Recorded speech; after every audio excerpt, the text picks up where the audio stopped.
Si Ate NJ and si Rex. Laki ng house. Birthday boy. Naruto kasi super late ako.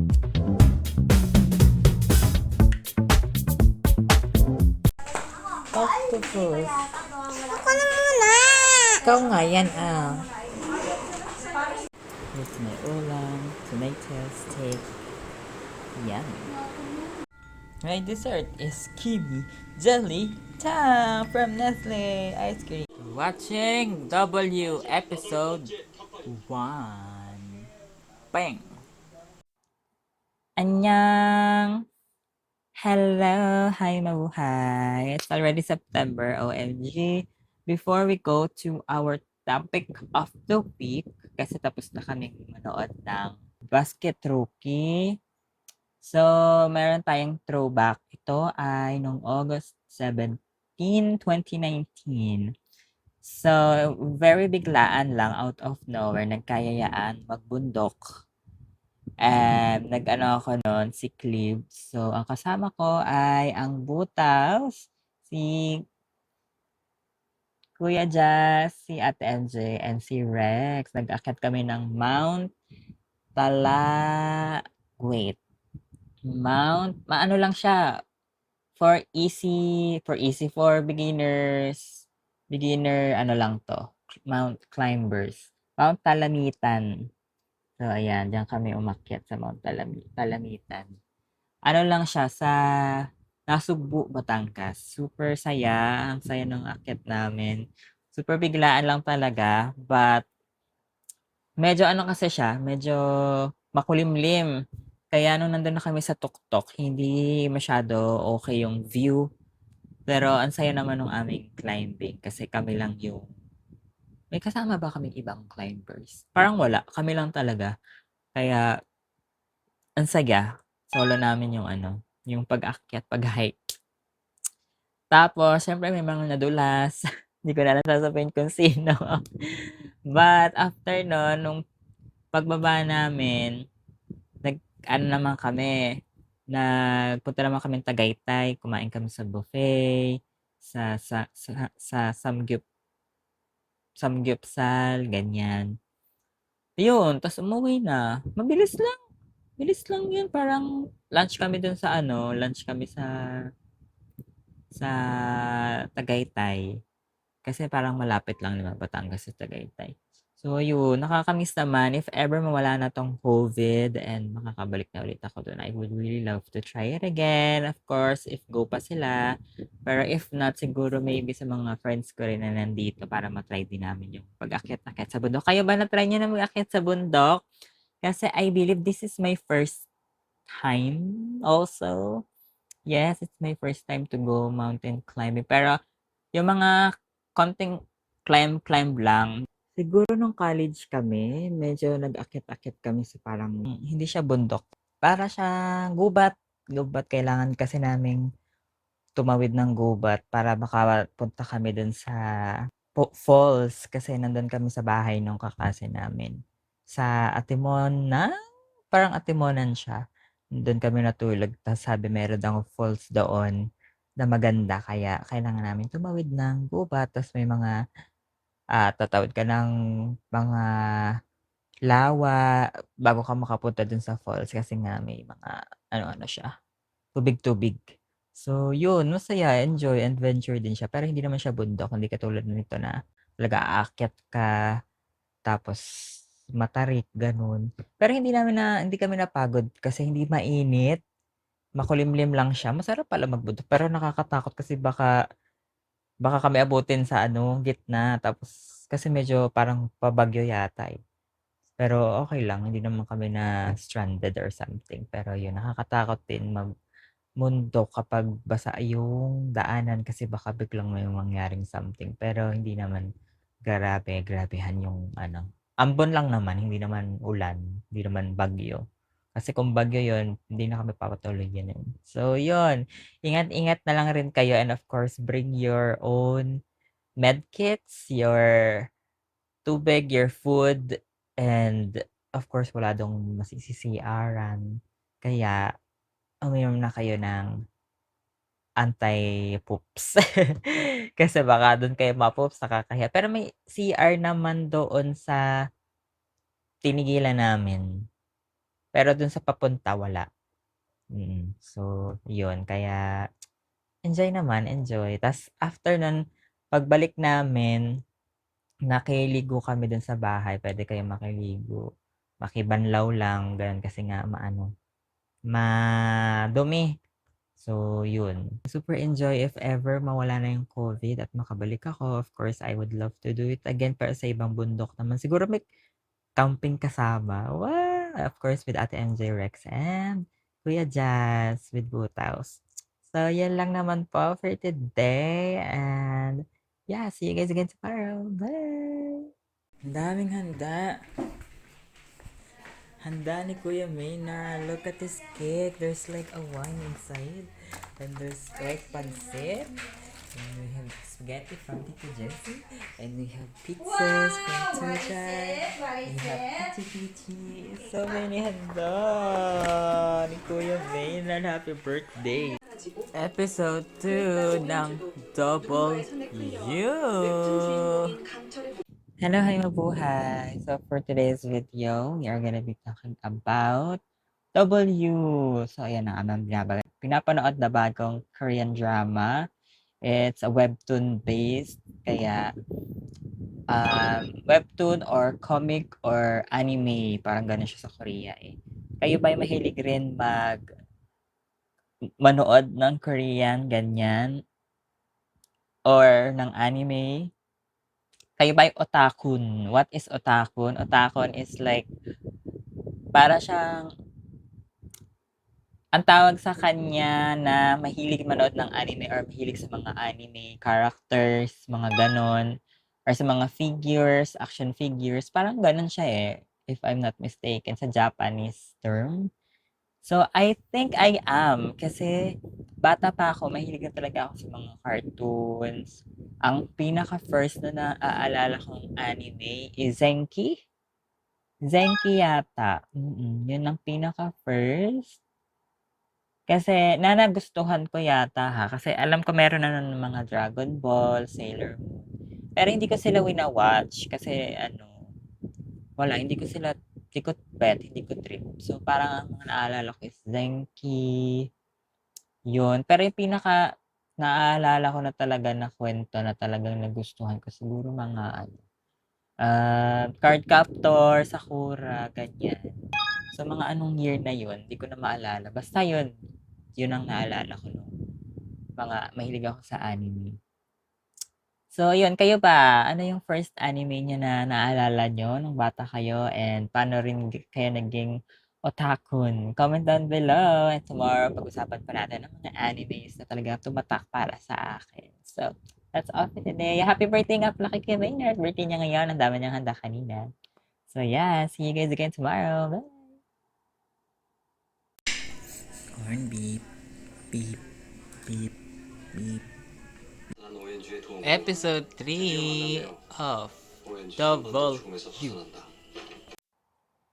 Hello, hi mabuhay! For today's video, we're gonna be talking about my favorite anime of all time. Walang iba, of course, Naruto.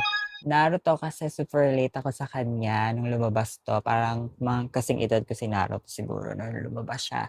Kaya lahat ng episode talaga. Hindi ko naman siya nasubaybayan na super duper subaybay sa yung talagang updated ako. Pero yun yung pinapanood ko tuwing pupunta ako sasakay ako ng bus or babiyahe akong mahaba and kailangan kong may panoorin akong sa biyahe. So, Naruto yon and super relate ako sa kanya kasi yung mga struggles niya sa life, ganyan, 'di ba? Dahil para siyang siya eh, special child, parang gano'n siya. Tapos yung niya, yung journey niya as a kid. So, parang wala siyang friends, inaaway siya ng mga tao, mga gano'n. Kaya maganda siya for me. For me, the best anime of my generation, the best anime of all time is Naruto. I love. Favorite ko si Sir Kakashi kasi super astig niya. Parang alam niya lahat and parang Very ano siya, maaasahan and very magaling sa mga fighting skills, gano'n. So, kaya love na love ko si Sir Kahashi. So, yun naman ang aking favorite anime. Kayo ba, anong favorite anime niyo of all time? Comment down below, baka pares tayo. So, yeah, that's all for today. See you guys again tomorrow. Bye! Grabe, ang lakas ng ulan. Food today is sopas. So sarap. Kain tayo ng birthday cake ni Kay Maynard. Super duper sarap by Ate Jinky. Hello, hi mabuhay! Today is September 4. Happy birthday to my idol Beyonce. And wala akong tribute ngayon sa kanya kasi wala namang masyadong ganap sa kanya this year.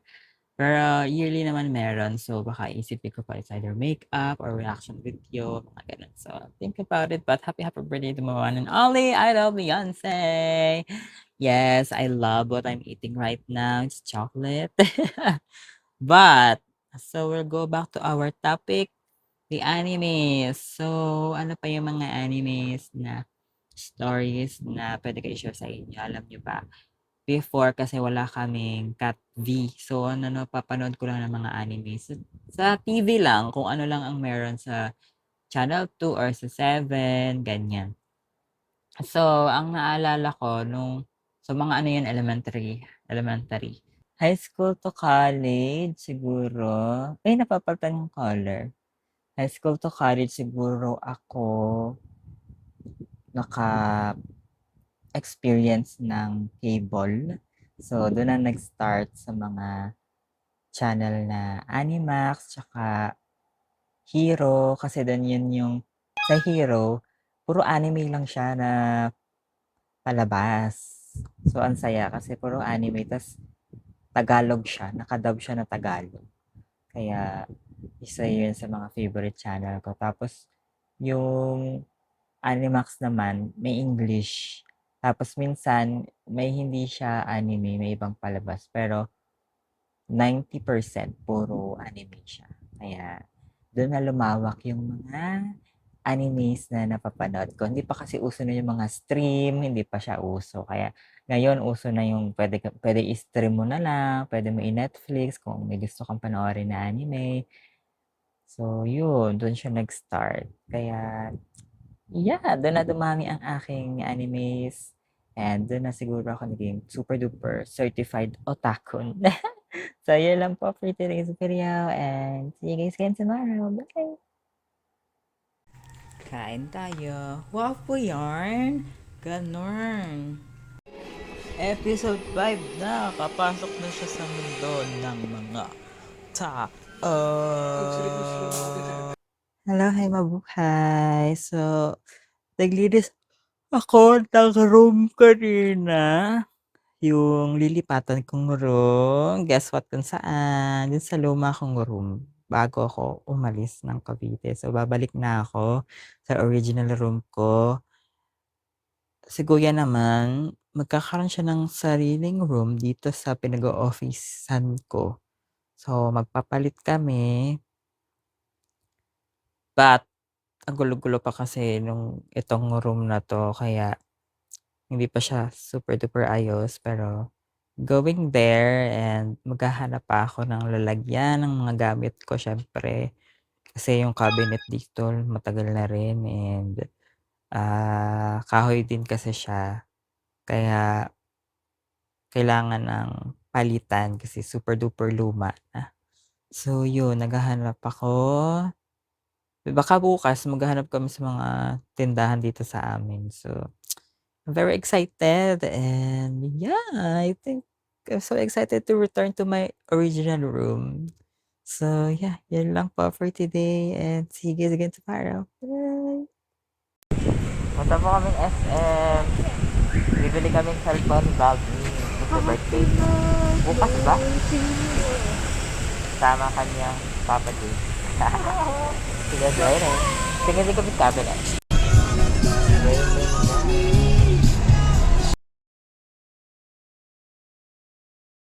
Ang headset dito. Ahok. Yes naman kami, nabili sila ng mga gamit sa kwarto. Daming cabinet dito sa garage. Busog na busog kami sa cabinet. Dito po kami sa Tayabas. Antay namin si Carl. Kuhain niya yung cellphone ni Baldi.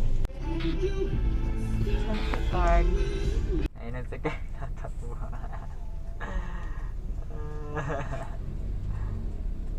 Carl ba yan? Ayan. Tutor po tayo ni Carl sa bahay nila. Gandang bahay! Grabe naman! Laman ng bahay niyo! Oh, Allah! Ilaw, ilaw! May naimik buzong. Oh! Pasok na! Diyos ko. Dito na lang kami titira. Ang ganda na. Dito rin sa plaza si Kuya ngayon. Look at the lamp. Oh my gosh, baby. Kanino kwarta yan? Amin ni Kuya. Sa'yo niya. Oh. Ganda ng cabinet, oh. Oo. Okay, chumak. Lalangin. Ay, yung cabinet nila, blur. Ganda rin ito. Ano nila? Ganito yung gusto ko. Hindi kayo kita sa labas. Ganda. Kita. Ah, hindi tinted? Dapat like Galing din doon sa... Hoy, Carl, bibili ako ng ganyan. Kunti nga yung isa papalta namin. Ah, napapata naman. Sa Shopee niyo yan, binili? Hindi, padala ng tita namin. Ah, bibili ako ng ganyan kasi. Ako ito. O, di ba? Ganyan ang gusto ko. Grabe.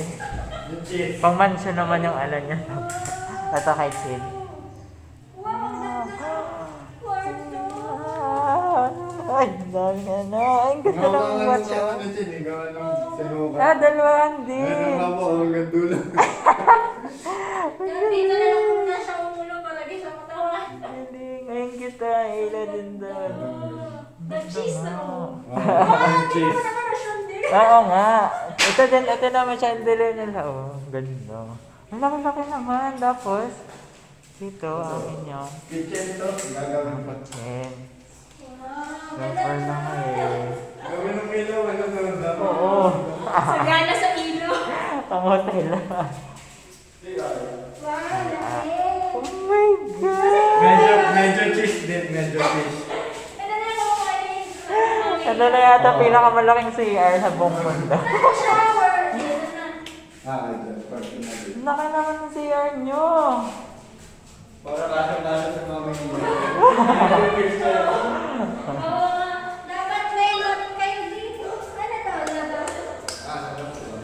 Grabe. May lot. Grabe, grabe.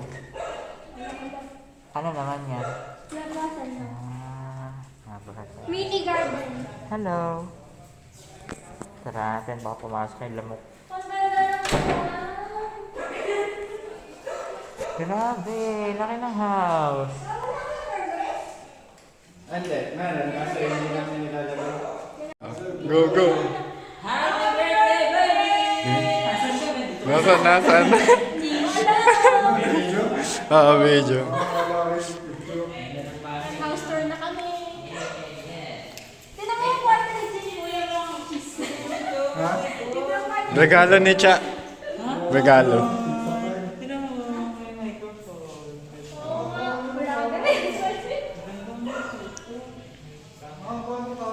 Ang haba nga, sinukat para dyan. Happy birthday! Buksan mo yung surprise! Origins! Habang episode 6 na tayo ng W, nagkakagulo na po. Hello guys! So kakatapos ko lang gumawa ng reaction video sa Little Mix kasi may bago silang music video which is called Love Sweet Love for their 10 years anniversary album. So yeah, panoorin niyo po yan sa YouTube and sa Facebook. So ayan, kanina pumunta nga kami ng Tayabas kasi nag-deliver kami ng cellphone ni Balvin. Happy birthday Balvin! And pununtahan namin yung magiging bahay nila kasi ginagawa pa lang. Malapit na yun matapos pero doon sila lilipat. Super ganda, di ba nakita niyo naman sa video? So yun, super nice. I really love it and yung room nila ganda din. So, naisip na rin ako ng mga magandang yung tatlong ilaw. Gusto ko talaga noon ma-order ako nun sa Shopee or Lazada. And nag-iisip pa rin ako kung anong cabinet ang bibilihin ko kasi gusto ko talaga yung white cabinet. Meron doon sa, ano? Basta yung pinuntahan namin na shop ng mga appliance. So, mga cabinet, ay ang daming cabinet to nagaganda. So, yun, meron dong white, kaso nga lang, puro ano siya, yung hanger, yung lagay ng mga damit talaga. Wala siya masyadong drawer. Gusto ko kasi maraming drawer para malalagay ko yung mga gamit ko. Di ba marami akong mga gamit, mga makeup, mga accessories, mga tech gadgets, ganyan. So, gusto ko malalagay ko lahat doon. Kaya gusto ko maraming cabinet, maraming drawer. May nakita ako sa Silpol Joyce online. Ang alam ko, meron kami Silpol Joyce dito sa Lucena. Kaso nga lang, nagsara na yata kasi pinuntahan namin kanina. Sarado or parang wala na. So, hindi ko pa rin sure kung meron ba or sarado lang. So, yun. May nakita ako dun sa pinuntahan namin kanina. Pero yun nga, iba yung color and, yun, iba yung color. Pero gusto ko kasi white eh. Siguro, hindi ko pa rin alam kasi, yun, mura lang yun. Siguro kung gugustuhin ko, yun na lang. More than, wala pang 10,000 pesos. And meron din yung katulad kay Princess na may salamin. Pero naisip ko kasi hindi ko move yung salamin. Siyempre, pag nagvo-vlog tayo, kailangan ko yung salamin na mahaba. So, and pag pa-practice ng mga dance, ganun. So, para move ko siya. So, yan, iniisip ko pa rin kung ano dapat yung bilhin ko and yeah, nag-iisip pa ako kasi dapat may isip ko na kasi malapit na mag 99 para doon ako bibili, diba? Para isasabay ko na siya. So, yan, that's all for today. And yan, may patok na naman bukas. Ano kaya? Yan, ang gulo-gulo pa rin dito sa bahay kasi hindi pa rin namin malam kung saan nilalagay yung mga ibang gamit. So, yeah, that's all for today. See you guys again tomorrow. Bye! Meron po tayong birthday boy and girl and boy ulit. This is Cheese. Episode 7 na kami. Nabuhay na naman siya. Ang cute naman ng headphones ko. So, for today's video naman, we are gonna be talking about anong favorite genre ko ng anime. Siguro, dahil nga Naruto yung favorite ko, I think comedy, action, fantasy. Ganyan. Kasi, mapapaiyak kahit comedy kasi yung mga napapanood kong anime, bigla na lang ako mapapaiyak. Kasi 'pag nag-serious sila, gano'n sa heart. 'Pag may mga especially 'pag may mga mawawalang characters, ganyan. So, parang naaano ako, nasho-shock ako kasi hindi naman gano'n yung genre, biglang may gano'ng effect. So, 'yan yung mga Naruto, yung mga Fairy Tail, 'yan yung mga anime na biglang, nakaka-tearjerker, ayan. So, marami pang ibang animes pa rin na naalala ko. So, yun, bakit sila yung gusto ko? I don't know, maybe because siyempre para hindi boring. Kasi kahit naman sa mga movies, gusto ko rin is ganitong genre, mga fantasy, kahit yung mga action-action na mga Chinese drama, yan, gustong-gusto ko yan, mga lumilipad sa ere, mga Jackie Chan, gusto ko talaga mga martial arts, gusto ko, tsaka may power, ewan, tapos comedy, 'di ba? So, yun, masaya siya kasi panoorin, light lang, tapos very out of this earth. Yung parang talagang mai-imagine mo, ganyan. Kasi mahilig rin ako sa games. Kaya ba, mahilig ba kayo sa anime and games or mahilig lang kayo sa anime or mahilig lang kayo sa games? Kasi parang naaano ako nawi-weird ako kapag mahilig ka sa anime ta's di ka mahilig sa games or mahilig ka sa games, hindi ka mahilig sa anime. Kasi somehow yung dalawang yun related kasi minsan may mga anime ginagawang games o kaya yung mga games ginagawang anime. Kaya feeling ko dapat kung marunong kang maglaro ng mahilig ka sa games, dapat mahilig ka rin sa anime. Para sa akin ewan ko, baka ako lang yon. Comment down below kung ganun din iniisip nyo. So, happy birthday kay Valdwin! Sana na-enjoy mo ang iyong birthday at nagustuhan mo ang surprise gift sa'yo ng iyong kapatid at ng iyong papa. Sana ay magamit mo ito ng mabuti para sa iyong pag-aaral. Wow, pag-aaral! Hindi pang laro. Grabe, ilang taon na si Baldwin. Grabe, parang kahapon lang baby lang siya, iyak-iyak, pinapatawa namin. Ngayon, super adult na siya and on the way to becoming the best medtech. Wow, medtech! So, yan. Although mahirap yung course niya kasi, 'di ba, medical, but we believe na kaya naman niya yan, makakaya niya yan. So, believe, tiwala lang sa iyong kakayanan. So, happy birthday, Baldwin! Yeah, that's all for today video. See you guys again tomorrow. Bye! Wala na siyang panlasa. May lagnat. Tapos, nag-chills ako. 37.9. Swab test na sila. Parang sure na.